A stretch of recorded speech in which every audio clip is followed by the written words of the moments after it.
What's in a name?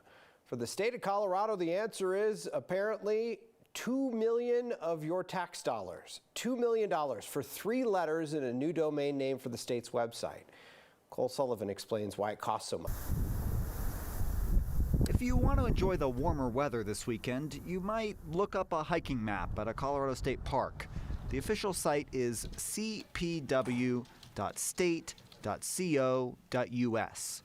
It's a mouthful, but that's not why the state wants to change it. Here we have a domain, the .us's, that might not be, in general, aren't as closely controlled as the .gov's are. The governor's office wants to finish switching all state websites and official emails to end in .gov.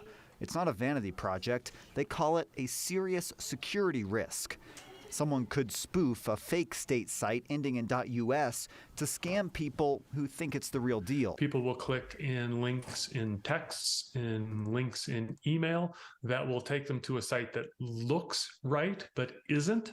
Steve Beatty teaches computer science at MSU Denver. He says spoofing a .gov site is a lot harder. It's just that the GOVs probably are more strictly regulated, and so we can place a certain amount additional trust into the .gov domains. Only 7 states haven't made the switch to .gov, and that's caused problems in Colorado. State officials cannot participate in federal security briefings, for example, because they can't register without a .gov email address.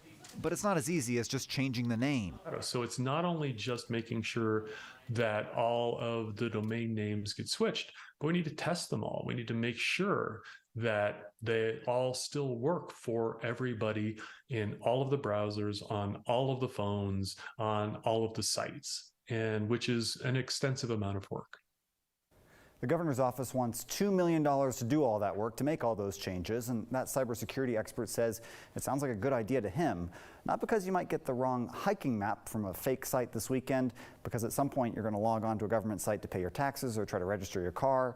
You want to be sure it's the real deal, Steve. Yeah, I feel like we just managed this in fishing training the other day. It's so easy to spoof a URL by just like a dash or a 1 or a 2. This hopefully will help clear it up. Exactly, and it's going to be a change that they can't just flip a switch. They have to change all these links, and then they have to leave up the old site for a while too, because some folks have it bookmarked or they're used to emailing an email address that has the old domain name in it. So it's going to be a long change and an expensive one too. Yeah, it's not like they're just going to GoDaddy or something. Cole Sullivan, thank you.